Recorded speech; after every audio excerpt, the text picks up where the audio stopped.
بسم اللہ الرحمن الرحیم قل اتحاجوننا فی اللہ وهو ربنا وربکم ولنا اعمالنا ولکم اعمالکم ونحن له مخلصون۔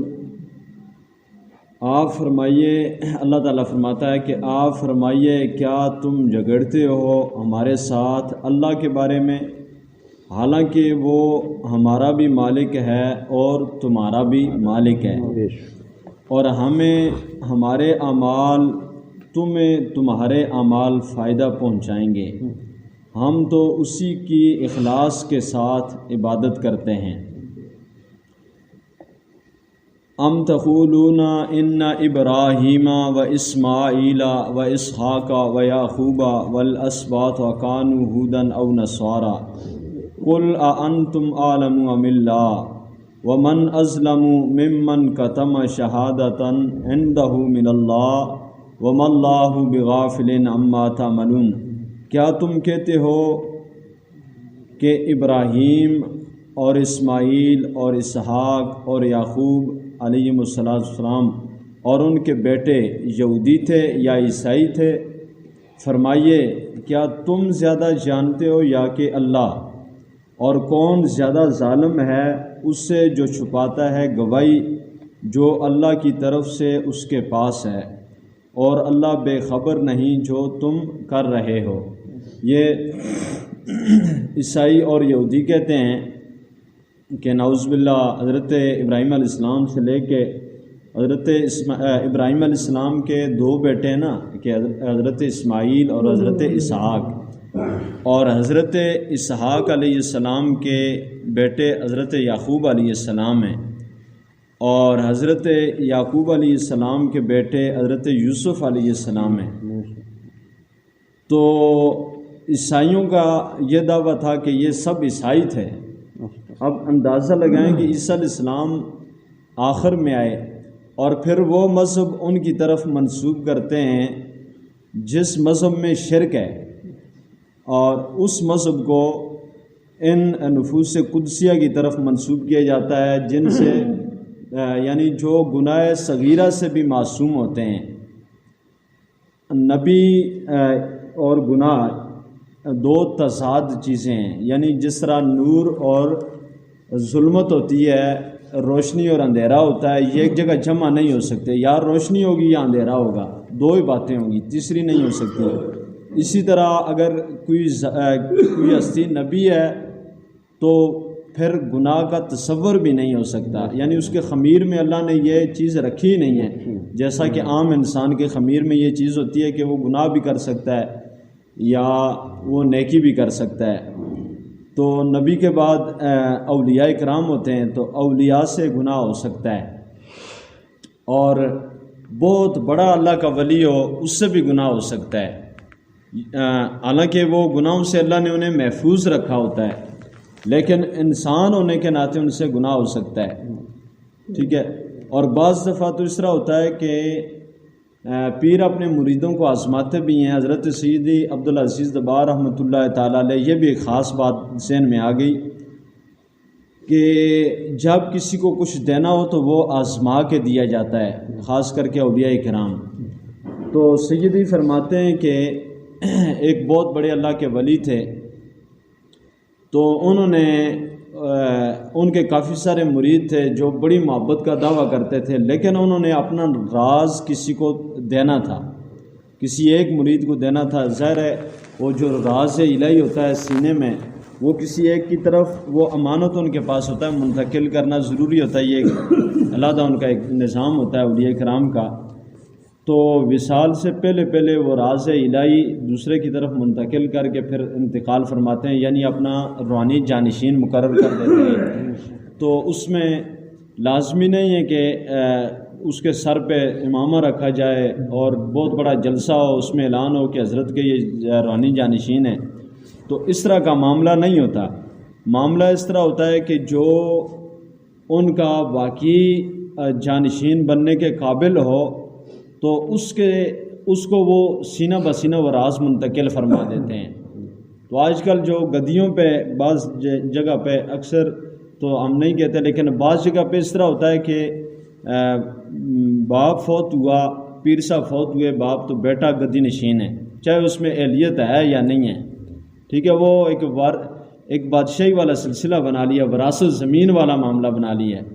حالانکہ سلسلہ اس طرح ہوتا ہے کہ جو جتنے بھی مریدین ہیں ان میں سے جو خاص بندہ ہوتا ہے جس میں وہ اللہ تعالیٰ کا راز رکھنے کی جگہ ہو سکتی ہے، یعنی اتنا اس میں قوت اور استطاعت اور وہ محبت اس میں سما سکتی ہے، تو ظاہر ہے بالٹی کا پانی گلاس میں تو نہیں آ سکتا، ٹھیک ہے، تو اتنا ظرف ہو تو اس کو وہ عطا کیا جاتا ہے۔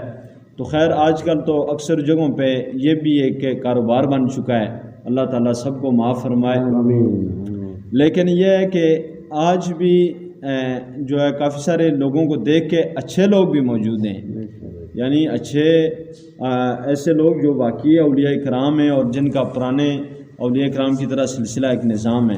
تو سیدی عبدالعزیز زبار رحمۃ اللہ تعالیٰ علیہ فرماتے ہیں کہ اس اللہ کے ولی نے وصال کے وقت آپ نے دیکھا تو نگاہ عنایت ڈالی سب پہ، اب انہوں نے آزمانا تھا، تو آزمائش کے لیے اب دیکھیں گناہ سے بات آئی ہے، آزمائش کے لیے انہوں نے یہ حربہ استعمال کیا کہ آپ اپنے گھر میں اندر مکان کے اندر تشریف لے گئے، تو آپ رحمۃ اللہ جب اندر گئے تو اسی اثناء میں ایک عورت، لوگوں نے دیکھا کہ ایک عورت ان کے گھر میں اجنبی عورت داخل ہوئی، اور تھوڑی دیر کے بعد وہ عورت واپس چلی گئی۔ جب واپس گئی تو حضرت نے باہر آئے، آپ نے دیکھا، اچھا واپس جب آئی تو حضرت نے پانی بھی مانگا، ٹھیک ہے، غسل کے لیے پانی مانگا۔ اب لوگ شکوک و شبہات کا شکار ہو گئے، انہوں نے کہا یہ کیسا ولی ہے کہ اجنبی عورت اندر کمرے میں گئی ہے، اب یہ پانی بھی مانگ رہے ہیں، تو یہ معاملہ کوئی گڑبڑ ہے۔ تو یہ جب سلسلہ ہوا تو آپ رحمۃ اللہ تعالیٰ علیہ کے سارے لوگ جو گال گلوچ کرتے ہوئے جتنے دعوے دار تھے خلافت کے وہ سب بھاگے، انہوں نے کہا یہ کیسا ولی ہے۔ لیکن ایک مرید تھا، مرید ہو تو ایسا ہو، اس مرید کی محبت پہ میں کہتا ہوں اس کی جوتیوں پہ قربان، اس کی محبت پر۔ اس نے کہا، اس نے ایسا کیا کہ لکڑیاں اکٹھیاں کیں اور پانی گرم کرنے شروع ہو گیا۔ اس نے پانی گرم کیا اور پانی پیر صاحب کو پیش کیا، اس اللہ کے ولی کو پیش کیا۔ پیش کرنے کے بعد اب وہ مسکرائے، اب دو ہی رہ گئے تھے، تنہا رہ گئے تھے، اب وہ مسکرائے۔ آپ نے فرمایا بھئی تو نے اتنا بڑا مجھ سے گناہ سرزد ہوتے دیکھا ہے، یعنی عورت اندر گئی ہے، پھر میں نے پانی بھی مانگا ہے، باقی سب بھاگ گئے ہیں، اور تو نے بھاگنا تو دور کی بات ہے، میرے لیے اسی طرح تو ادب سے پیش آ رہا ہے۔ تو اس مرید نے کہا کہ حضرت میری محبت آپ کے ساتھ اللہ کی رضا کے لیے، کہ آپ اللہ کے ولی ہیں، میں اس لیے آپ سے محبت کرتا ہوں، اور ہم نے قرآن و حدیث میں یہی پڑھا ہے کہ انبیاء کے بغیر کوئی شخص گناہ سے معصوم نہیں ہے، آپ ولی ہیں، آپ سے بھی گناہ ہو سکتا ہے، تو اگر آپ سے گناہ ہو گیا ہے تو اس کا یہ مقصد تو نہیں ہے کہ میں بھاگ جاؤں، آپ انسان ہیں، آپ سے گناہ ہو گیا تو کوئی مسئلہ نہیں ہے۔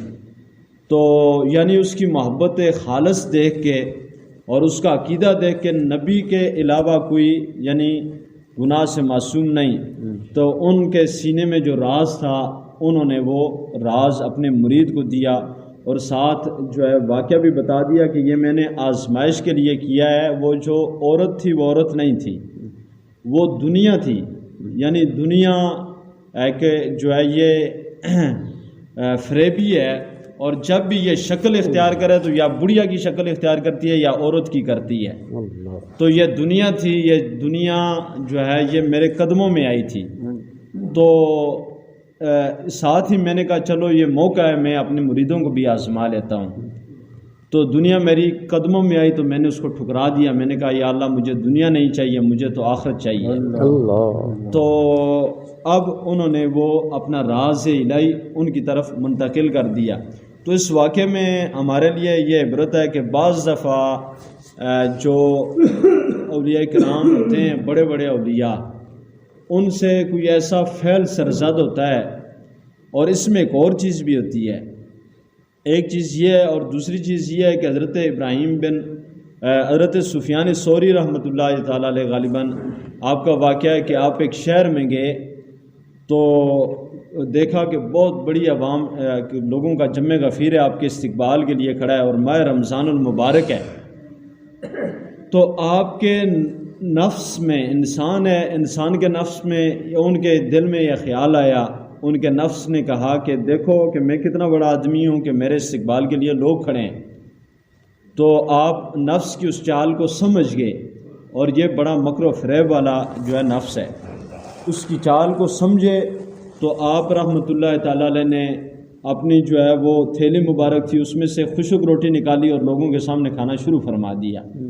اب عوام ہوتی ہے، عوام نے کہا کہ جس کے استقبال کے لیے ہم گھنٹے یہاں انتظار کرتے رہے، وہ یہ کیسا ولی ہے کہ یہ ماہ رمضان کے روزے کھا رہا ہے. لوگوں نے برا بھلا کہا اور آپ کو کافی برا بھلا کہا اور وہاں سے بھاگ گئے. جب بھاگے تو آپ نے اپنے نفس سے کہا کہ اب تو اپنے آرام میں آ گیا ہے. حالانکہ وہاں پہ اچھا اس واقعے کو لکھ کے علماء نے لکھا ہے کہ آپ رحمۃ اللہ تعالیٰ علیہ چونکہ مسافر تھے اور مسافر کے لیے قرآن پاک کی آیت ہے دوسرے سپارے میں کہ اللہ نے رخصت دی ہے کہ مسافر اور مریض روزہ کھا سکتے ہیں، بعد میں رکھ لیں، لیکن لوگوں کے ذہن میں یہ بات نہیں آئی. اب وہاں پہ آپ رحمۃ اللہ تعالیٰ علیہ نے ایک تو قرآن کی رخصت پہ عمل کیا اور دوسرا اپنے نفس کو بھی سزا دے دی اور اس تکبر سے بچ گئے آپ. ٹھیک ہے، اس جو نفس میں غرور آ گیا تھا اس سے بچ گئے. تو اس طرح کا معاملہ بھی بعض دفعہ اولیاء کرام، یہ بڑی عظیم جماعت ہوتی ہے، ٹھیک ہے، ان کے افعال ہمارے قلوب و ذہن میں نہیں آتے. تو یعنی لیکن ایک بات ذہن میں رکھیں کہ ولی سے بھی گناہ ہو سکتا ہے، لیکن یہ ہے کہ اللہ تعالیٰ نے ان لوگوں کو محفوظ رکھا ہوتا ہے. چارے قضا بتقاضِ بشریت ان سے کوئی گناہ سرزد ہو بھی جائے تو اللہ تعالیٰ نے فوراً توبہ کی توفیق عطا فرما دیتا ہے. یہ بھی بات ذہن میں رکھنی چاہیے. لیکن رہ گئے نبی کا معاملہ اس طرح ہے کہ بعض لوگ نعوذ باللہ آگے قرآن پاک کی یہ بات میں نے اس لیے کی کہ قرآن پاک میں آیتیں آئیں گی جہاں پہ بعض مولویوں نے یہ ترجمہ کیا نعوذ باللہ حضور کی طرف گناہ کو منسوب کیا، نعوذ باللہ من ذالک، کہ اللہ نے آپ کے اگلے پچھلے گناہوں کو معاف فرما دیا. دیکھیں گناہ ہوتا ہے تو اس کو معاف کیا جاتا ہے. تو انشاءاللہ وہ اعلیٰ حضرت کا ترجمہ میں پیش کیا جائے گا اور ان مولویوں کا بھی پیش کیا جائے گا کہ آپ دیکھیں کہ اہل سنت و جماعت اور باقی جماعتوں میں فرق کیا ہے. تو نبی کا معاملہ یہ ہے کہ اللہ نے اس کے خمیر میں گناہ رکھا ہی نہیں ہے. ٹھیک ہے، جس طرح فرشتہ رزق نہیں کھا سکتا، جس طرح جہاں پہ روشنی ہو وہاں پہ اندھیرا نہیں ہو سکتا، جہاں پہ اندھیرا ہو وہاں پہ روشنی نہیں ہو سکتی، اگر رات ہے تو دن نہیں ہوگا، دن ہے تو رات نہیں ہوگی، اسی طرح نبی ہے تو گناہ نہیں ہوگا، گناہ ہے تو نبی نہیں ہوگا. ٹھیک ہے، تو ان یہودیوں اور عیسائیوں نے حضرت عیسیٰ علیہ السلام یعنی جو کہتے تھے کہ ہم حضرت عیسیٰ کو مانتے ہیں نعوذ باللہ، حالانکہ وہ عیسیٰ علیہ السلام کے ماننے والے نہیں ہیں جو آج بھی موجود ہیں عیسائی، خود کو نصرانی کہنے والے. انہوں نے ان انبیاء کی طرف اس شرک زدہ مذہب کو منسوب کیا کہ نعوذ باللہ وہ عیسائی تھے، اور یہودیوں نے کہا کہ وہ یہودی تھے. اللہ نے فرمایا کہ تم زیادہ جانتے ہو یا جس نے پیدا کیا ہے اللہ تعالیٰ وہ زیادہ جانتا ہے کہ وہ کیا تھے. تو اللہ نے بتا دیا کہ وہ دین حنیف، دین اسلام والے تھے. اور اللہ تعالیٰ نے ساتھ ایک اور بات بتائی، اللہ نے یہ بھی بتایا کہ اہل کتاب کو اچھی طرح معلوم ہے کہ وہ نہ عیسائی تھے نہ یہودی تھے، لیکن اس کے باوجود یہ گواہی ان کے پاس موجود ہے، لیکن اس کے باوجود یہ اس چیز کو چھپا رہے ہیں. لیکن اللہ نے فرمایا کہ حبیب آپ فرما دیں کہ یہ دنیا کے چند دن ہیں، وَمَا اللَّهُ بِغَافِلٍ عَمَّا تَعْمَلُونَ، اللہ بے خبر نہیں ہے جو تم کر رہے ہو. آگے اللہ نے ایک دفعہ پھر فرمایا کہ تِلْكَ أُمَّةٌ قَدْ خَلَتْ لَهَا مَا كَسَبَتْ وَلَكُمْ مَا كَسَبْتُمْ، وہ ایک امت تھی جو گزر چکی. امت سے مراد وہ ایک گروپ تھا، ٹھیک ہے، یعنی اولیاء انبیاء کرام، یعنی جن کے نام گنے گئے اور ان کی اولادیں. وہ ایک امت تھی جو گزر چکی، اس سے ملے گا جو اس نے کمایا، جو اس نے اعمال کیا انہیں وہ ملیں گے، اور تمہیں وہ ملے گا جو تم کما رہے ہو. وَلَا تُسْأَلُونَ عَمَّا كَانُوا يَعْمَلُونَ، اور تم سے نہ پوچھا جائے گا اس کے متعلق جو وہ کیا کرتے تھے. تو ہر انسان سے اسی کے اعمال کے مطابق، یعنی یہ قرآن پاک تو سب کے لیے ہے، سب سے پہلے مسلمان کے لیے، اس کے بعد باقی قوموں کے لیے، ساری انسانیت کے لیے ہے. تو انسان دنیا میں کوئی بھی شخص اگر نماز نہیں پڑھتا تو اس کے متعلق نمازی سے نہیں پوچھا جائے گا. یہ بات ذہن میں رکھیں. لیکن ایک اور چیز ذہن میں رکھیں کہ امت مصطفیٰ صلی اللہ علیہ وسلم کی ڈیوٹی اللہ نے لگائی ہے کہ دوسرے کو نیکی کی دعوت دیں. تو اس وقت اس سے نہیں پوچھا جائے گا جب انسان دوسرے کو نماز کا کہتا ہے، دوسرے کو اچھائی کا کہتا ہے، لیکن اس کہنے کے باوجود وہ نہیں مانتا، تو نمازی انسان اپنی نماز پڑھے، پھر اس سے نہیں پوچھا جائے گا کہ اس نے نماز پڑھی کیوں نہیں ہے. لیکن نمازی سے یہ ضرور پوچھا جائے گا کہ تو نے کہا کیوں نہیں ہے. ٹھیک ہے، یہ عمل اس متعلق پوچھا جائے گا کہ نیک انسان سے پوچھا جائے گا کہ تو نے دوسرے کو نیکی کی کتنی دعوت پیش کی ہے. تو اس سے یہ ذہن میں نہ آ جائے کہ ہم اپنا نماز روزہ کرتے رہیں، باقی لوگ گناہوں میں پڑے رہیں تو ہم سے نہیں پوچھا جائے گا. اس کا مطلب یہ نہیں ہے. اس کا مطلب یہ ہے کہ انسان جو کرتا ہے، جس طرح نبی تو اللہ کی طرف بلاتے رہے، نبی پاک صلی اللہ علیہ وسلم بھی دن رات جو ہے اللہ تعالیٰ کی طرف لوگوں کو بلاتے رہے. لیکن اس کے باوجود یہودیوں نے جب کلمہ نہ پڑھا تو اللہ تعالیٰ نے فرما دیا کہ جو ان کے عمل ہیں ان کو فائدہ دیں گے، نبی پاک علیہ السلام کے صحابہ کے اعمال ان کو فائدہ دیں گے، اور جو یہودی کر رہے ہیں وہ اپنا نقصان کر رہے ہیں. ٹھیک ہے، دعوت ان کو مل چکی ہے. تو اس میں ایک اور چیز بھی خاص بات ہے، وہ خاص بات ضروری ہے. وہ اس طرح ہے کہ جس طرح یعنی ایک شخص اگر نیک ہو اور اگر بندہ صرف دنیاوی لالچ میں اس کا نام لیتا ہو، دل میں محبت بھی نہیں اور اس کے طریقے پہ بھی نہیں، پھر اس کو اس کا کوئی فائدہ نہیں ہوتا. ٹھیک ہے، ایک اگر ولی ہے اور اس کی اولاد آگے چل پڑی، ٹھیک ہے، اس کے پوتے آگے، پڑپوتے آگے، انہوں نے اس اولیاء کرام، اس ولی کا عقیدہ بھی چھوڑ دیا اور اس کے اعمال بھی چھوڑ دیے، تو اب اس کو، اس اولاد کو اس ولی کا کوئی جو نسبت کوئی فائدہ نہیں دے گی. لیکن بعض دفعہ اس طرح ہوتا ہے کہ عقیدہ اسی طرح کا ہوتا ہے، یعنی بندہ سنی ہوتا ہے، ٹھیک ہے، صحیح العقیدہ ہے، اور لیکن عمل اس کے اس طرح کے نہیں جس طرح اس اللہ کے ولی کے اعمال تھے. تو اب بھی وہ جو نسبت ہے وہ اس کو فائدہ دے گی. دل میں محبت تو ہے، اگر محبت ہوگی اور عقیدہ بھی اسی پر ہوگا تو پھر اس کو فائدہ دے گی. اور اس کی ایک واضح مثال علماء نے یہ بھی لکھی ہے کہ اس کی مثال یوں لے لیجیے کہ ایک شخص ایک مقام پہ ایک نوجوان کی لاش پڑی ہوئی تھی، لوگوں نے اس کو کافی اعلان شلان کروائے، معلومات کرنے کے بعد جب کوئی وارثی نہ ملا تو اس کو دفن کر دیا، ایک قبرستان میں دفن کر دیا. جب دفن کیا تو 2-4 دنوں کے بعد اس کے وارثی جو تھے ورثاء تلاش کرتے کرتے وہاں تک پہنچ گئے. تو انہیں بتایا گیا کہ اس طرح ہمیں لاوارث لاش ملی ہے. جب اس کا اولیاء بتایا تو وہ سمجھ گئے کہ یہ تو ہمارا ہی بچہ تھا. اب لوگوں نے جو وہاں کے مقیمی لوگ تھے انہوں نے کہا بھائی دفنا دیا، ہم نے نماز جنازہ پڑھی ہے، کفن دفن کیا ہے، پورے سنت کے مطابق اسے دفنایا ہے اعزاز احترام کے ساتھ، تو آپ یہاں پہ آپ فاتح خوانی کر کے آپ چلے جائیں. انہوں نے کہا نہیں ایسا نہیں ہوگا، ہم اس کو اپنے علاقے میں لے کے جائیں گے. تو جب انہوں نے اصرار کیا تو انہوں نے کہا کہ بھائی تمہارا بچہ ہے، تم جو اختیار ہے، تمہیں جو مرضی کر سکتے ہو. انہوں نے اس کی قبر، حالانکہ ایسا کرنا نہیں چاہیے تھا، انہوں نے اس کی قبر کو کھولا تو اس نوجوان کے ان 2 نتنوں پہ 2 گلاب کے پھول رکھے ہوئے تھے جن کی وہ خوشبو لے رہا تھا. اب اس کی اتنی اچھی حالت دیکھ کے جو وارثی تھے انہیں اور جوش آ گیا، تو انہوں نے نعرے اشارے لگائے اور اپنے بچے کو باہر نکالا. ٹھیک ہے، اس کی لاش کو نکالا. لیکن امام سیوطی بھی غالباً انہوں نے لکھا ہے شرح الصدور میں کہ جب اس بچے کو باہر نکالا گیا اس کی لاش کو، تو وہ جو گلاب کے پھول تھے وہ 2 سانپ بن گئے اور سامنے نظر آنے لگے. تو بعض دفعہ اللہ تعالیٰ کوئی معاملہ دکھا دیتا ہے تاکہ باقی لوگ عبرت پکڑیں. اور جب باہر نکالا تو وہ سانپ بن گئے اور اس کے نتنوں کو ڈس رہے تھے اس کی ناک کو. تو اب وارثی بہت پریشان ہوئے. کوئی اہل دل یعنی اللہ کا ولی وہاں پہ موجود تھا.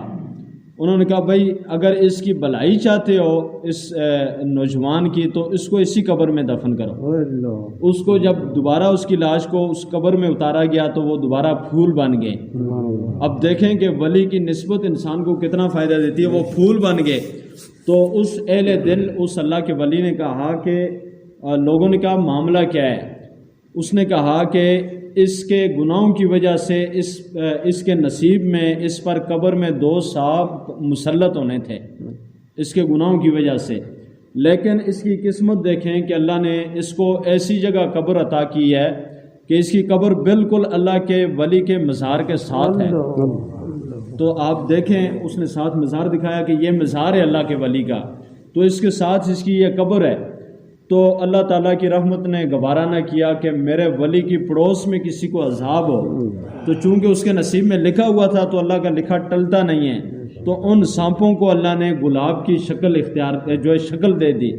اب وہ سانپ جو تھے وہ عذاب تھا, وہ رحمت الہی میں تبدیل ہو گیا تھا.